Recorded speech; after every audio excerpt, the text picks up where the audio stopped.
말씀은 교회에 다니지 않는 분들에게도 참 잘 알려져 있는 말씀인데요. 바로 지혜로운 솔로몬 왕의 판결에 대한 이야기이기 때문입니다. 많은 사람들이 이 이야기를 잘 알고 있는 만큼 세상을 놀라게 할 만한 지혜로운 재판이나 판결이나 또 현명한 판단을 두고 사람들은 솔로몬의 지혜라고 말하곤 하는데요. 오늘 우리가 함께 읽은 그 본문이 이 솔로몬이 어떤 지혜를 가졌는지 가장 잘 알려주고 있는 부분이기도 합니다. 오늘 우리가 읽은 말씀의 상황은 이렇습니다. 한 집에 두 여자가 살고 있었는데 두 여인은 3일 차이로 아들을 낳게 됩니다. 그런데 3일 늦게 아이를 낳은 여자가 잠을 자다가 아이를 덮어버리는, 그래서 그 아이가 결국은 죽음에 이르는 비극이 일어나게 되죠. 그런데 그 죽은 아이의 어머니가 괴이한 행동을 하기 시작하는데요. 바로 죽은 자기 아들의 장례를 치르며 슬퍼하기는 커녕 함께 사는 여인의 아기와 자기의 아기를 바꿔치기 했다라고 성경은 이야기합니다. 그래서 다음날 아침에 이제 자기 아기에게 젖을 먹이려고 일어난 이제 산 아이의 엄마는 너무 깜짝 놀라게 되죠. 날이 밝은 후에 더 자세히 보면 볼수록 이 죽은 아이가 자기 아들이 아니라는 것이 너무 분명해졌기 때문입니다. 그러나 너무 뻔뻔하게도 죽은 아이를 바꿔치기 한 그 여인이 죽은 아이가 자기 아들이 아니라고, 살아있는 아이가 내 아들이라고 이야기를 하자 둘 사이에는 결국 결론을 내리지 못하고 왕인 솔로몬에게 재판을 받기 위해, 도움을 청하기 위해서 이렇게 나오게 된 것이었죠. 솔로몬 왕이 이 상황에 대해서 어떻게 판결을 했는지에 대해서는 이미 우리 모두가 잘 알고 있는데요. 그래서 저는 오늘 말씀을 준비하면서 오늘 이제 모두가 잘 알고 있는 이 말씀 가운데 하나님께서 어떤 말씀을 전하고자 하시는지 계속 구하는 중에 다른 때와는 달리 이 두 여인이 어떤 형편에 있는 사람들이었는가에 주목하게 되었습니다. 오늘 우리가 읽은 말씀에서 성경은 이 여인들에 대해서 이렇게 설명하고 있어요. 16절 말씀을 제가 읽어드리겠습니다. 그때 창기 두 여자가 왕에게 와서 그 앞에 서며 라고 기록되어 있죠. 이 여인들은 어떤 사람이었냐면 백성들 가운데서도 부도덕한 사람이라고 손가락질 당하고 또 천대받는 창기들이었다라고 말씀을 이야기하고 있는 것입니다.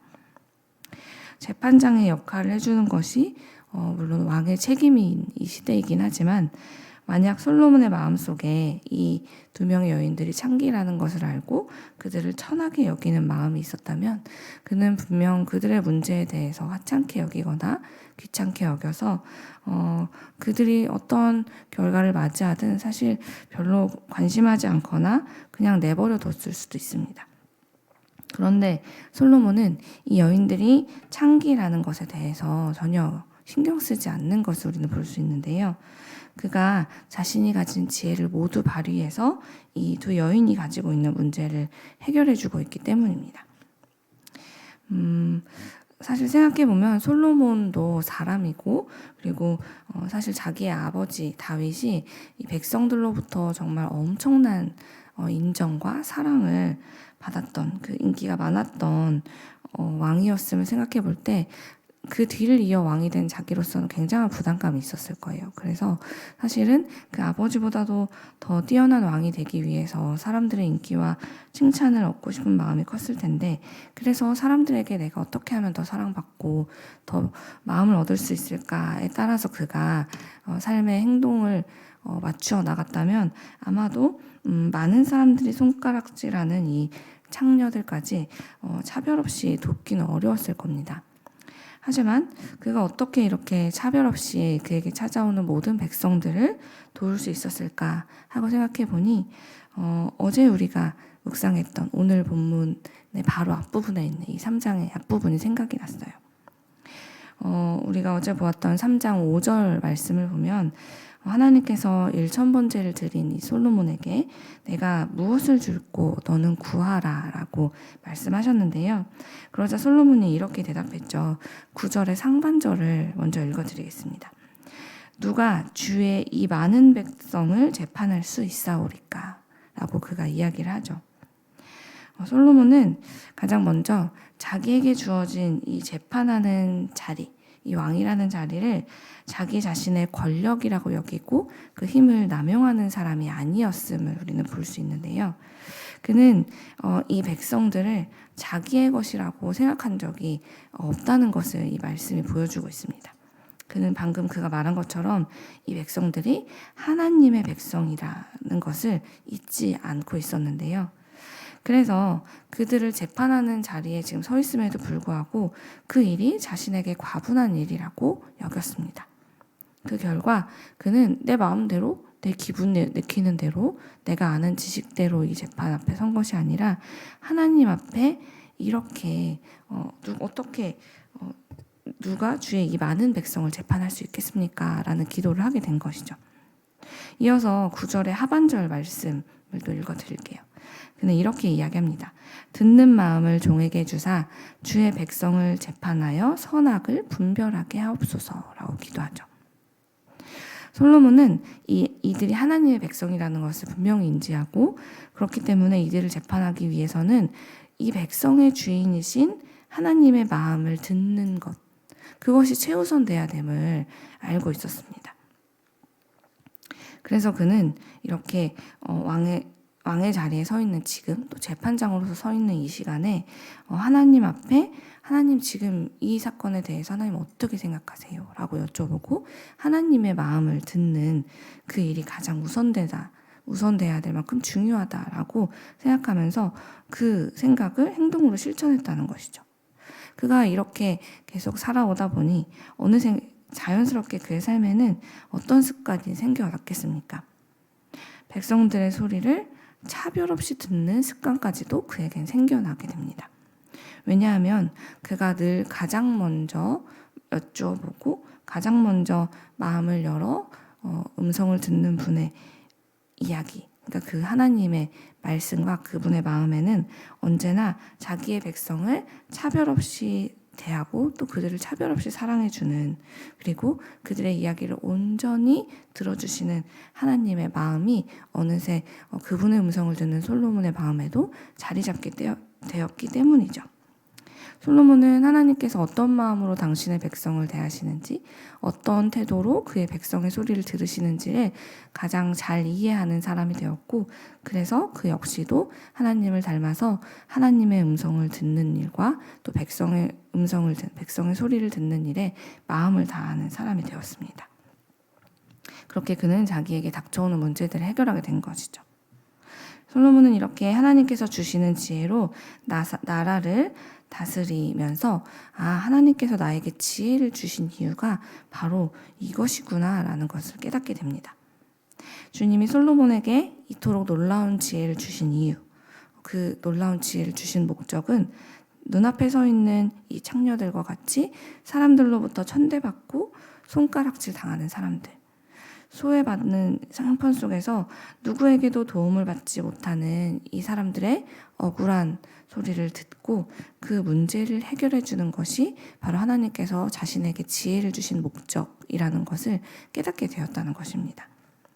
그래서 솔로몬은 하나님께서 주신 이 지혜를 자기 자신을 위해서, 자기가 역사상 가장 위대한 왕이 되는 일에 사용하지 않고 이 창기들의 목소리에 자기의 마음과 귀를 온전히 기울여서 듣는 일에 사용하고 그들의 문제를 해결해 주려고 했던 것이죠. 그러므로 사랑하는 여러분, 그동안 우리가 하나님께 하나님, 저에게도 또 저희 가족들에게도 저희 자녀들에게도 이 솔로몬의 지혜를 주세요라는 기도를 우리가 참 많이 해왔을 텐데요. 우리가 그동안 이런 기도를 해왔다면 이제는 오늘 말씀을 통해서 그 하나님께서 주신 그 지혜를 어떻게 사용해야 되는지, 오늘 본문 속에 있는 이 솔로몬을 통해서 올바른 지혜 사용법을 배우게 되기를 간절히 소망합니다. 하나님께서 주시는 지혜는요, 가장 먼저 나 자신을 높이고 나를 잘되게 하는 일에 사용되기 위한 도구로 하나님이 주신 것이 아니라는 것을 기억해야 합니다. 하나님이 주시는 지혜로 살아간다라는 것은 삶의 모든 순간을 가장 먼저 하나님의 말씀을 구하고 그분의 마음을 듣는 일에 내 삶을 가장 먼저 드리는 것, 그것이 바로 하나님이 주시는 지혜로 살아가는 것이라는 것을 오늘 솔로몬은 우리에게 가르쳐주고 있고요. 그렇기 때문에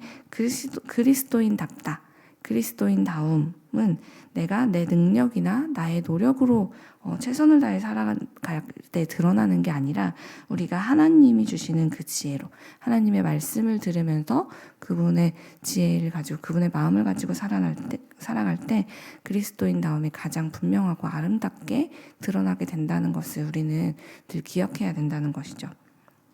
또한 하나님의 지혜로 산다는 것은 주님의 말씀을 따라 나의 가족과 나의 이웃들을 차별 없이 살피고 돌보며 살아가는 것을 의미한다는 것을 우리는 기억해야 합니다. 오늘 본문에서 솔로몬이 보여준 이 삶의 태도처럼 말이죠. 우리가 살아가는 이 시대는 정말 너무나도 많은 지식과 그리고 정보가 넘쳐나는 시대입니다. 그래서 전 세계의 모든 사람들이 저마다 자기의 소견에 옳은 대로 살아가고 있는 시대이기도 하죠. 그래서 우리는 더더욱 솔로몬과 같이 하나님의 음성과 이웃의 그 마음을 듣는 그 하나님의 지혜대로 살아가는 것이 너무나 간절한, 너무나 중요한 시대를 살아가고 있습니다. 저마다 자기가 옳다고 말하면서 마음이 나뉘어진 이 시대를 참된 길로 인도하는 능력이 어디에 있는가? 그것에 대해서 오늘 본문은 지혜의 근원이신 그리고 우리에게 지혜를 주시는 하나님의 그 마음을 듣는 것에 있다라고 이야기하고 있는 것이죠. 그리고 그분의 마음을 듣는다면 우리가 우리 이웃의 마음과 그들의 삶을 헤아리지 않고는 살아갈 수 없다는 것을 보여주고 있습니다. 우리 오늘 본문을 너무나 잘 알고 있지만 오늘 본문 속에서 솔로몬이 그 지혜를 어떻게 활용했는가, 하나님의 마음을 듣기 위해서 어떻게 노력하고 또 그가 듣게 된 하나님의 마음을 자신의 삶에서 어떻게 적용하고 실천하고 살았는지를 기억하면서 우리 또한 하나님께서 우리에게 주신 오늘 하루를 살아가는 동안 또 앞으로의 인생을 살아가는 동안 가장 먼저 하나님의 말씀에 온 마음을 다해 듣고 또 우리 함께 살아가는 이웃들의 아픔과 길을 잃은 이들의 삶을 잘 살펴서 올바른 지혜의 길로 인도하는 세상의 빛 이레교회가 되기를 간절히 소망합니다. 기도하겠습니다.